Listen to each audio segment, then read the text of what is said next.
할렐루야. 감사합니다. 그들의 찬양대의 찬양 이 소리가 항상 보면 점점 더 성장하는 것 같고 또 더욱더 풍성해지는 것 같아서 얼마나 감사한지 모르겠습니다. 우리 그들의 찬양대를 위해서 다시 한번 힘차게 격려 받겠습니다.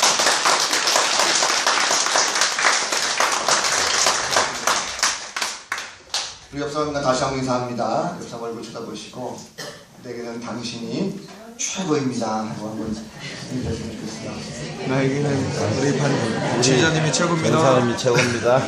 장로님이 최고입니다. 최고십니다. 나는 최고십니다. 저에게는 여러분들이 최고의 성도입니다. 하나님께서도 여러분을 최고의 하나님의 자녀로 삼으신 줄로 믿습니다. 해외에서 있었던 일입니다. 어떤 군인 현역 대위가 결혼을 해가지고 이 부부가 신혼여행을 제주도로 가게 됐다고 합니다. 그런데 남편이 말 타기를 했다 그래요. 말 타기를 했는데 그건 말이 싸나워가지고 막 크게 뛰는 바람에 이 남편 현역 군인이 말에서 떨어지는 창피를 당하게 됐습니다. 그런데 이 남편이 아주 훌륭하게도 인자한 표정을 지으면서 말에게 한 번 딱 이랬어요. 그러니까는 말이 또 잠잠해져 가지고 이번엔 또 다시 이 남편이 말을 또 탔습니다. 그런데 남편이 그만 또 말이 아주 크게 뛰는 바람에 또 다시 이제 좀 말에서 떨어지는 이런 창피를 당하게 됐습니다. 그런데도 불구하고 이 남편이 아주 또 인자한 표정을 가지고 말에게 가서 두 번 딱 이랬어요. 그러니까 이 부인이 딱 볼 때 너무 남편이 훌륭한 남편을 보이는 거야. 인자하게 보이고, 야 정말 난 결혼 참 잘했다. 이 신혼여행 와서 이런 남편의 인자한 모습 보니까 나는 평생 남편은 참 인자하고 훌륭한 사람과 같이 행복하게 살겠구나 하고 생각을 했습니다. 그런데 또 남편이 말을 탔습니다. 그러다가 말이 또 뛰면서 남편이 또 떨어지게 됐어요. 그런데 놀랍게도 남편이 즉석에서 권총을 뽑더니 말을 향해서 팡 쐈습니다. 죽여버렸어요. 그러니까 남편이 얼마나 깜짝 놀래, 아니 아내가 얼마나 깜짝 놀랐겠습니까? 그래서 아니요, 아니 그렇다고 해서 말을 쏘아 죽이는 사람이 어디 있습니까? 당신 너무한 거 아니냐고. 그랬더니 남편이 아내에게 정면을 쳐다보면서 아주 인자한 표정을 짓고 한번 딱. 그 다음부터 그 남편과 아내는 지금까지도 행복하게 잘 살고 있다고 합니다. 무슨 말인지 아시겠죠? 한 번이라고는 그 말이 아주 인자한 말이지만 그것이 굉장히 위협적인 말이라는 것입니다. 사실 아무리 남편과 아내라 할지라도 죽는 것에 대한 두려움은 어쩔 수가 없는 것 같습니다. 인간은 누구나 다 죽음에 대한 두려움이 있습니다. 그러나 하나님은 죽음을 다스리시는 분이십니다. 그래서 오늘도 죽음을 이기시고 승리하신 예수 그리스도의 크신 은혜가 말씀을 통해서도 함께 우리 가운데 임하게 되기를 주님의 이름으로 간절히 축원합니다.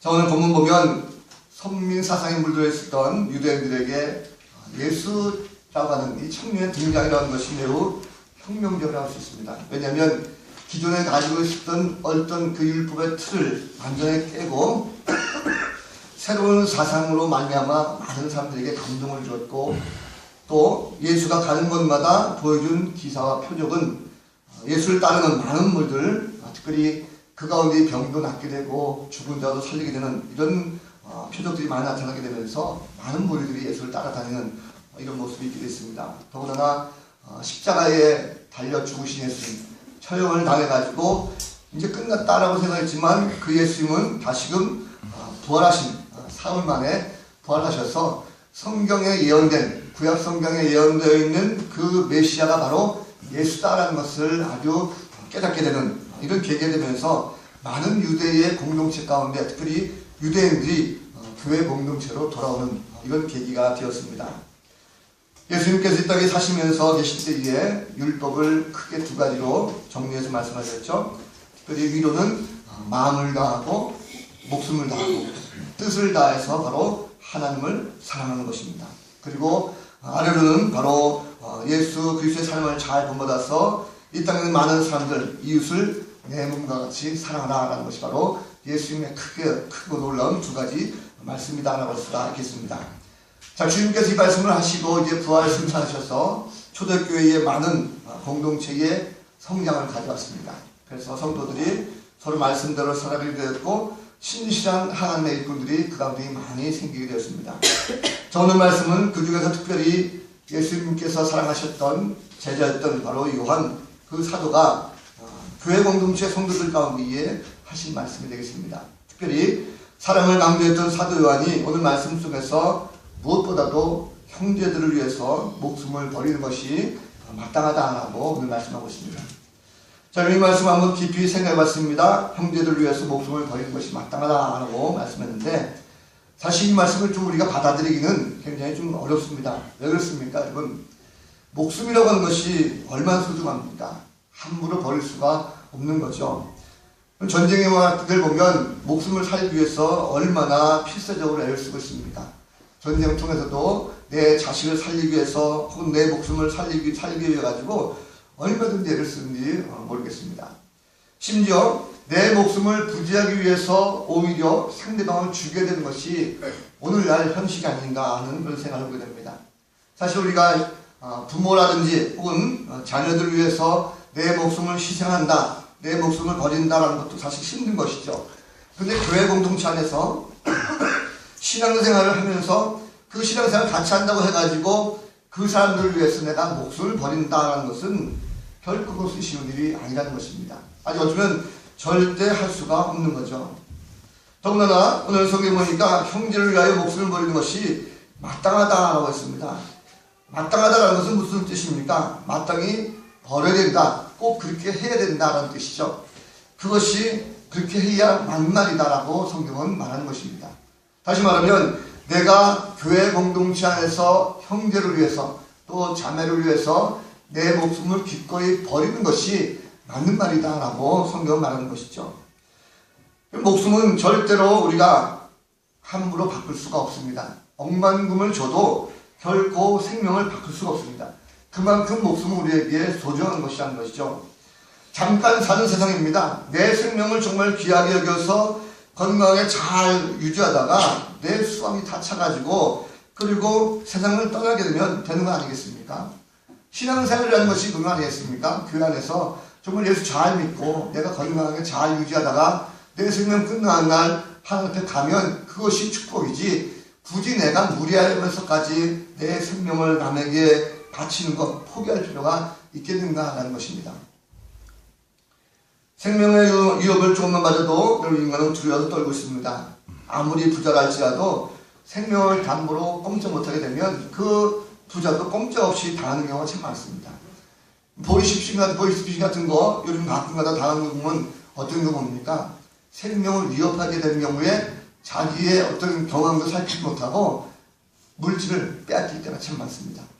강도를 만나다든지 혹 여러 가지 어려움 처할 때 보면 내 목숨이 경락에 달리게 되면 결국은 그 물질을 빼앗기도 하고 또 주는 것이 바로 내 생명이 그만큼 중요하기 때문에 많은 것을 줄 수가 있다는 것이죠. 그래서 많은 사람들은 목숨을 더욱더 연명하기 위해서 애를 쓰고 또 더욱더 발버둥을 치고 있습니다. 여러분 잘 아시는 지지 시험기도 보면 죽음에 두려워서 불로초를 찾았다라고 하지 않습니까? 그만큼 생명이라고 하는 것, 죽음이라고 하는 것은 우리가 얼마나 소중한가라는 것을 다시 한번 볼 수가 있습니다. 자, 남을 돕는다는 것도 어느 정도지 우리가 신앙생활하면서 목숨까지 버려가면서 도와라라고 한다면 누가 예수를 믿겠습니까? 예수를 믿으면서 그 말씀대로 살아가는 것 물론 좋습니다. 내가 그 말씀대로 살아가려고 노력하는 것은 굉장히 좋은데 목숨까지 상대방을 위해서 바치라라고 한다는 것은 좀 해도 너무한 말씀이 아닌가 하는 그런 생각을 보게 됩니다. 신앙생활하면서 이와 같이 사랑이 없으면 남을 위해서 자신을 희생한다는 것 결코 이것이 쉽지도 않습니다. 더군다나 목숨을 바쳐가면서까지도 남을 위해서 희생한다? 이건 절대 꿈을 꿀 수가 없는 것입니다. 자, 그런데 오늘 말씀을 좀 더 우리가 깊이 보면 그럼에도 불구하고 하나님의 말씀은 이 초대교회 성도들에게 무엇을 요구하고 계시는가? 하나님 말씀에는 초대교회 성도들에게 형제를 위해서 목숨을 버리라. 그것이 마땅하다는 것입니다. 그것이 당연한 것이다라고 말씀하십니다. 가장 소중하고 귀한 것임을 알기 때문에 오히려 그것을 기꺼이 형제들을 위해서 버리라고 말씀하고 있습니다. 그것에 대해서 절대로 걱정하거나 두려워하지 말고 형제 자매들에게 주라, 베풀라는 것이죠. 특히 사랑하는 성도들은 형제들을 위해서 반드시 이런 것들을 희생해야 된다라고 말씀하고 있습니다. 아니, 말씀이 잘 맞지 않습니다. 눈으로 볼 때 이것이 참 힘들고 어려운데 하나님은 굳이 이렇게 왜 말씀하십니까? 이것이 초대교회 성도들에게 어떻게 가능하게 됩니까? 그런데 이것은 정말 가능하게 되어집니다. 왜냐하면 하나님께서는 초대교회 성도들에게 이 백성들이 먼저 자신들이 혜택을 받았다는 것을 알게 해주십니다. 좀 더 쉽게 말하면 하나님께서 독생자 예수 그리스도를 보내시고 그 이미 사랑하는 자녀들을 위해서 목숨까지 버리셨다는 것을 이 초대교회 성도들은 그들이 믿음을 가지고 깨닫게 되는 것입니다. 바로 그것이 예수님의 사랑이라는 거죠. 하늘 높은 보좌를 버리시고 이 땅에 오셔서 죽기까지 사랑하시고 희생하신 말미암아 자기 자신들이 먼저 구원받았다는 것을 알게 해주셨다는 것입니다. 하나님의 사랑을 알지 못하면 어떻게 자신이 먼저 이런 은혜를 깨닫게 됐습니까? 내가 먼저 하나님의 은혜를 경험하게 되니까 내가 이런 은혜를 경험하게 되었기 때문에 주님께서 나에게 이런 것을 말씀하시는구나 라는 것을 알게 되는 것입니다. 그래서 하나님의 사랑을 알게 하셨습니다. 그렇습니다. 예수님의 희생, 예수님의 십자가의 죽음이라고 하는 것은 곧 하나님의 신실의 사랑을 바로 깨닫게 되는 것입니다. 다시 말하면 사랑의 마음, 주님께서 나에게 희생하신 그 마음은 그 사랑이라는 것이 단순한 마음을 하는 것이 아니라 주님은 그 초대교회 성도들을 위해서 죽기까지 사랑으로 실천하셨다는 것을 알겠다는 것이죠. 그래서 주님이 나를 위하여 희생하시고 나를 사랑하셨기 때문에 죽기까지 나를 위해서 목숨을 버셨다는 것을 알게 되니까 그제서야 형제들의 마음을 보게 되는 것입니다. 내가 전에는 저들의 모습을 보지 못했는데 주님이 나를 위하여 십자가 지시고 죽기까지 사랑하셨다는 것을 내가 깨닫게 되니까 그 형제들의 그 고통이 무엇인지 그들의 아픔이 무엇인지를 알게 되고 그 형편과 처지를 돌아보게 되는 그 마음을 갖게 된다는 것입니다. 그러다 보니까 그들의 마음속에 필요한 것이 무엇인지 아픔이 무엇인지를 깨닫게 되는 것이고 그 성도들의 마음을 열어주신 것입니다. 비로소 그들 마음속에 국민한 마음을 품게 해주셨다는 것이죠. 이제는 말만 하는 것이 아니라 그래 내가 저러한 형제들을 위해서 내가 뭔가 해야 되겠다 행동으로 옮길 수 있도록 결단하도록 만들어주시는 것입니다. 초대교회 성도들이라도 왜 자신들이 가지고 있는 물질을 가지고 건강을 가지고 쓰는 것에 대해서 목숨을 버리는 것이 왜 두렵지 않겠습니까? 그런데 그 사랑을 알게 되니까 형제를 사랑하고 그 돕는 것에 대해서 이제는 두려워하는 것이 아니라 담대한 마음이 그 가운데에 생기기 시작합니다. 가장 소중한 것이라도 이제는 결국 내가 그를 위해서 쓰고 버린다는 것이 위축되지 않게 됐다는 것을 그들이 깨닫게 된 것이죠. 다 없어진 것 같았습니다. 그런데 오히려 다 없어지지 않냐고 오히려 하나님께서는 그 모든 것을 쓸 때에 더욱더 넉넉하게 채워주신다고 하는 그 믿음이 그들 가운데에 생기기 시작했다는 것입니다. 사랑을 실천하는 것은 결코 어렵지 않지만 그러나 형제를 사랑하고 함께 실천할 때에 그것은 곧 슬픔이 아니라 새롭게 내 마음속에 기쁨을 솟아나게 해준다는 것입니다. 그래서 이제는 그 초대교회 성도들 마음속에 상대방의 눈물을 닦아주면서 오히려 내 마음속에 나도 감사를 고백하는 이런 믿음의 시장 고백이 그들 가운데 생기게 되었습니다. 주님께서 왜 이렇게 목숨까지 버려가면서 형제들을 사랑하라고 말씀하셨을까? 주님은 초대교회 성도들에게 있어서의 가장 진정으로 주님의 마음이 무엇인가 하는 것을 알게 해주기로 하셨습니다. 주님의 마음은 바로 그것입니다. 주님의 마음은 말로만 하는 것이 아니라 행함으로 실천하는 것이 더욱더 큰 사랑이요 더욱더 큰 기쁨이다라는 것을 알게 해주고 싶으셨습니다. 주님은 사랑하는 그 모든 형제들에게 진실된 마음을 가지고 서로 사랑을 실천할 수 있는 이런 자녀들이 되기를 원하시다는 것입니다. 주님은 늘 말씀하시죠. 우리의 고백입니다. 사랑의 주님이십니다. 주님은 소외된 자가 한 명도 없이 모두를 다 사랑하는 그러한 참된 사랑의 주님이십니다. 당시의 목숨까지도 아끼지 않으시는 참 사랑의 주님이 바로 우리가 믿는 예수 그리스도라는 것입니다. 그렇습니다. 주님은 이 땅에 오셔서 우리를 위하여 친히 목숨을 버리셨습니다.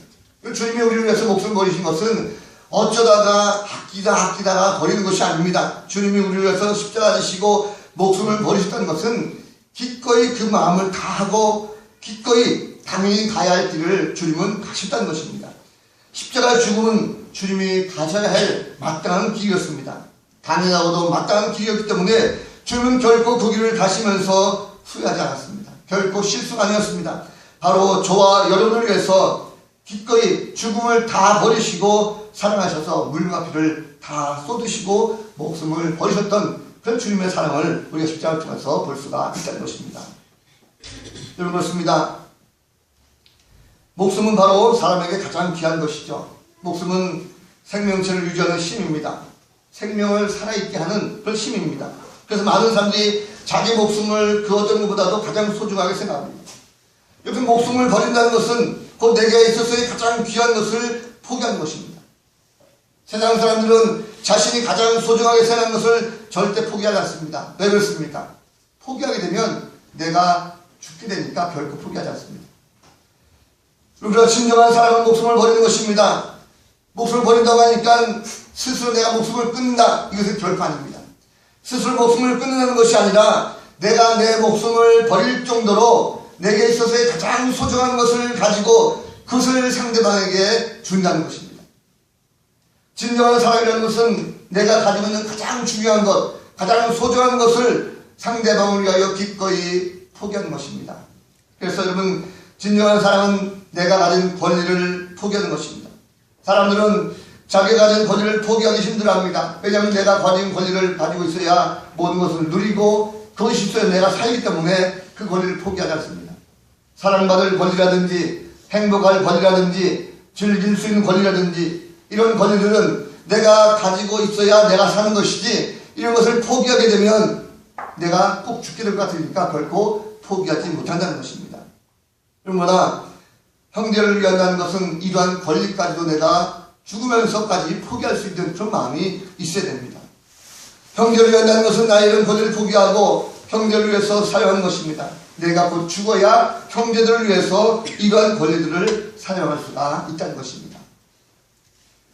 진정한 사랑은 힘을 포기하는 것입니다. 내가 사용해서 나를 더 높이 세우고 나를 더 크게 성공시키는데 사용할 수 있는 그런 힘을 포기하는 것입니다. 오히려 그것이 필요로 하는 많은 사람들 그런 가운데에 그것을 사용할 수 있도록 만들어주는 것이죠. 진정한 사랑은 내 소유를 포기하는 것입니다. 내 물질을 포기하면서까지도 형제들 돕는다는 것 결코 여러분 쉽지 않습니다. 그러나 형제들을 위해서 내 가지고 있는 모든 것들을 사용하면 포기하면 바로 하나님의 사랑이 그 가운데에 드러나게 되어 있습니다. 그럼 결국 사랑은 말과 혀로만 하는 것이 아니라 내가 가지고 있는 모든 것을 가지고 실천하며 행동할 때에 진정한 사랑이 뒤따른다는 사실입니다. 초대교회 성도들은 그런 마음을 가지고 사랑을 실천했습니다. 행함으로 곧 나타나게 됩니다.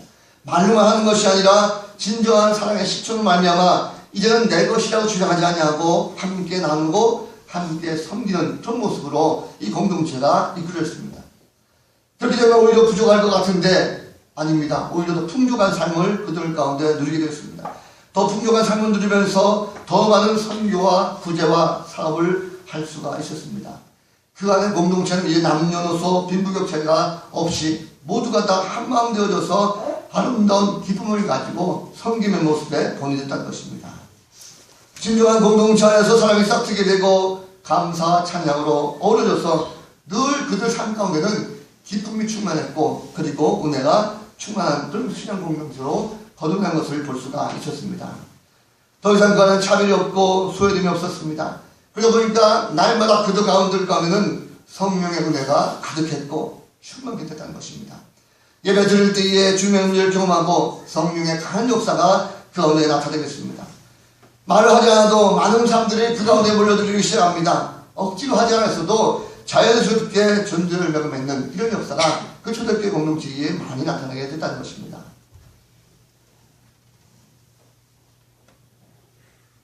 자, 여러분 어떻습니까?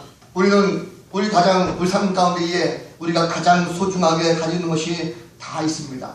누구나 다 우리가 목숨과 같이 아끼는 것이 다 있습니다. 마치 이것을 내가 가지고 있을 때에 남에게 빼앗기기도 할까봐 뭔가 깊숙이 감춰놓고 혼자 누리고 있는 것이 있습니다. 어떤 사람은 그것이 돈일 수 있죠. 돈을 목숨처럼 아낍니다.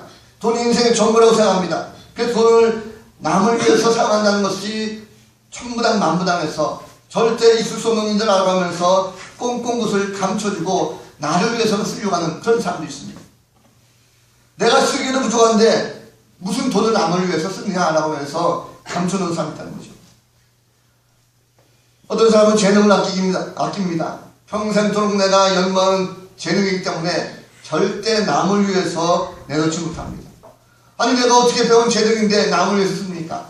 내가 평생토록 열심히 배우고 닦고 많은 것을 투자해서 얻은 나의 재능인데 쉽게 남 앞에 내놓지 못한다는 것입니다.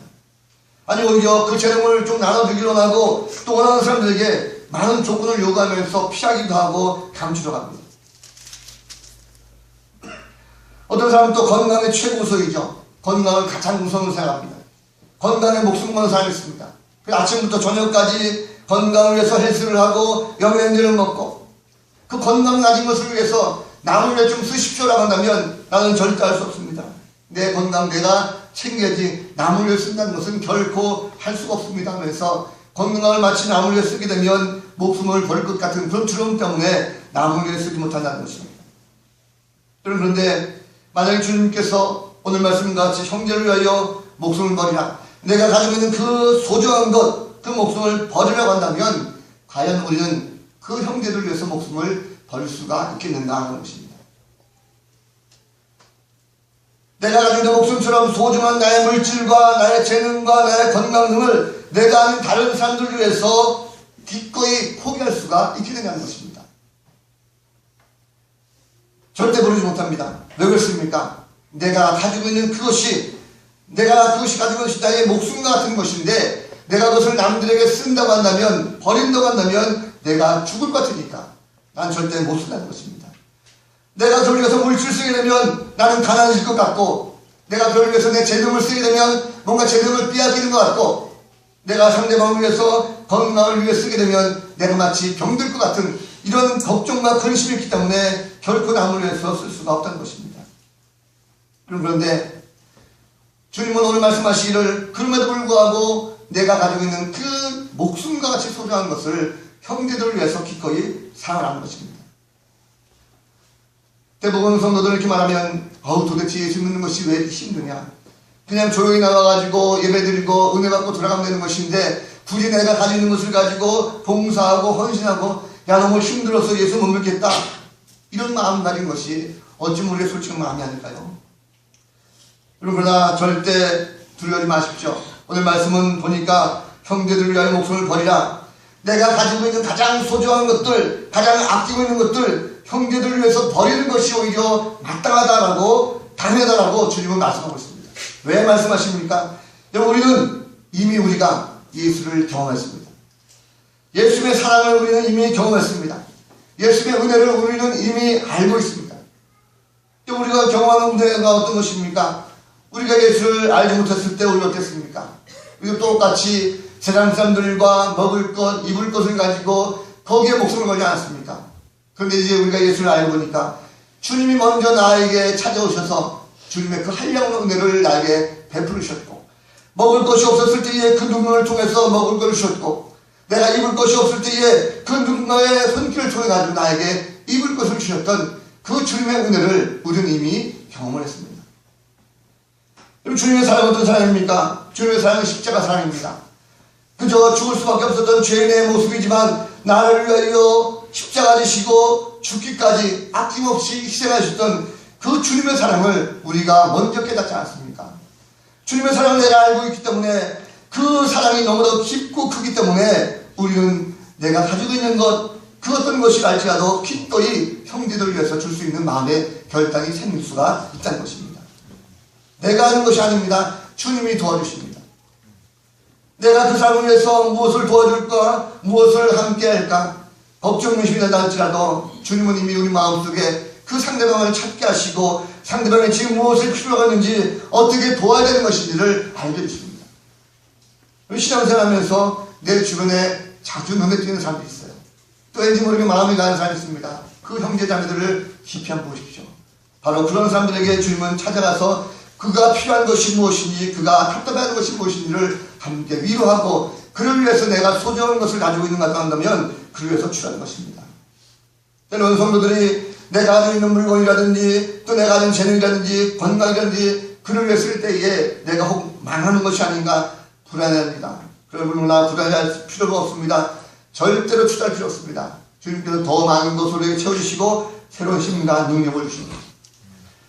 형제를 위해서 내가 가지고 있는 것을 함께 쓰고 나눌 때에 그 마음속에는요 오히려 기쁨이 생깁니다. 은혜가 충만케 되어져 가지고 그 일을 할 때에 일할 때마다 뭔가 기쁨과 감사가 넘칩니다. 내가 가지고 있는 것을 남을 위해 쓸 때에 그것이 오히려 내 마음속에 더 큰 기쁨이요 더 큰 소망이 넘치는 것이고, 이왕이면 더 많은 것을 나도 나누고 싶어하는 그 마음이 그 가운데에 생기는 것입니다. 주님이 오늘 이 말씀하십니까? 우리가 있는 공동체가 이왕이면 함께 사랑으로 나누기로 하신 것입니다. 함께 내게 가지고 있는 것을 많은 것을 실천하기로 하신 것입니다. 내가 가지고 있는 모든 물질과 재능과 건강과 그의 많은 것들을 가지고 나만 누리고 사는 것이 아니라 이왕이면 우리 주변에 가난하고 이 불쌍한 이웃들을 위해서 함께 그것을 나누고 실천할 수 있도록 우리에게 아름다운 공동체로 만들어주시기를 원한다는 사실입니다. 주님은 우리에게 다 그런 것을 주시는 분이십니다. 건강도 주시고 물질도 주시고 또 여러 가지 재능도 주시는 분이십니다. 또 그런 것을 가져가시기도 하시는 분이십니다. 우리가 가지고 있는 것을 아끼지 마시고 주시는 분도 하나님이시오 가져가시는 분도 하나님이시라고 하는 것을 우리가 안다면 이왕이면 내가 가지고 있는 모든 것을 가지고 기쁨을 가지고 헌신할 수 있는 그 성도가 되시길 바랍니다. 사랑이라는 것은 내 목숨과 같은 것을 포기하는 것입니다. 주님은 내게 있어서의 가장 소중한 것을 남들에게 주기로 하십니다. 준다고 하는 것은 결코 소멸하는 것이 아니라 다시금 새로운 것으로 얻게 되어 있습니다. 사랑은 말로 하는 것이 아닙니다. 사랑은 행동을 하는 것입니다. 내 생각으로 사랑의 잣대를 가지고 이것이 사랑일까 저것이 사랑일까라고 판단하지 마십시오. 사랑은 절대로 머리로 하는 것이 아니고 사랑은 절대로 계산되어지지 않습니다. 재미있는 예화 하나 하고 말씀을 정리할까 합니다. 실제 미국에서 있었던 얘기인데, 미국의 어느 축구장에서 스텔라라고 하는 20살 아주 아리따운 한 여인이 있었습니다. 그리고 존 홉킨스 의과 대학생 라이프라고 하는 남자가 있었습니다. 서로 미식축장에서 만나가지고 결혼하게 됐습니다. 라이프는 30세, 그리고 스텔라는 갓 20살 되었습니다. 10살 차이죠. 자, 근데 스텔라는 가만히 보니까 자기 약혼자가 의대생인데도 불구하고 왜 30세가 되도록 공부를 마치 못했을까라고 하는 그런 의문조차 생각하지 않고 늘 행복했습니다. 이들이 드디어 약혼을 했어요. 약혼을 해가지고 이제 라이프가 의사시험에 합격하는 날, 그 다음 날을 결혼 날짜로 잡고 합격 발표만 기다리고 있었습니다. 그런데 어느 날 이 라이프의 어머니가 스텔라에게 찾아왔어요. 그러는 말이 이런 말을 합니다. 난 네가 우리 아들을 정말 사랑하는 줄을 잘 알고 있다.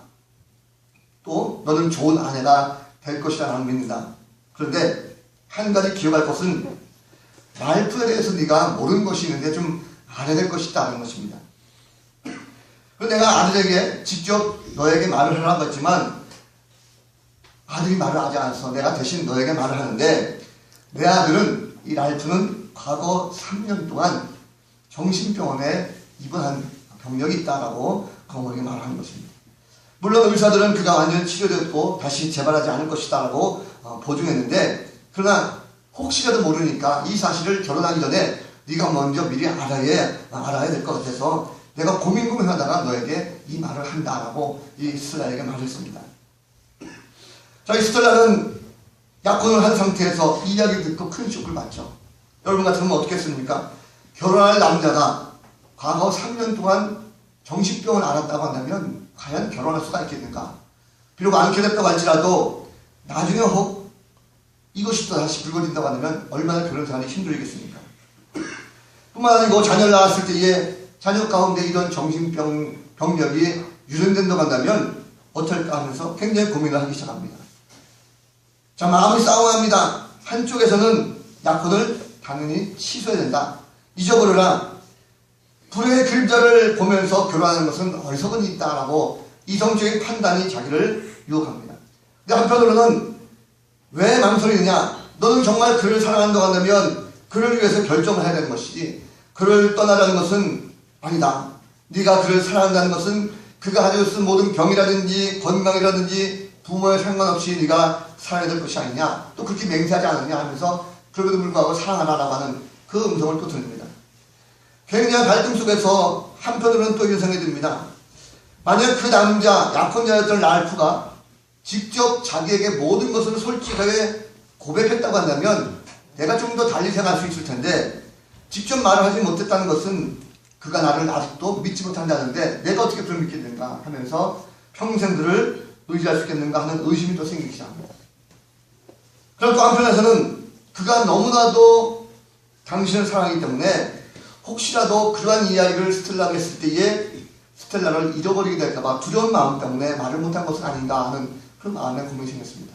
하나는 이성적인 판단으로 떠나야 된다. 하나는 정말 사랑의 마음을 가지고 품어줘야 된다. 고민하다가 마침내 며칠을 주고 고민하다가 결정되었습니다.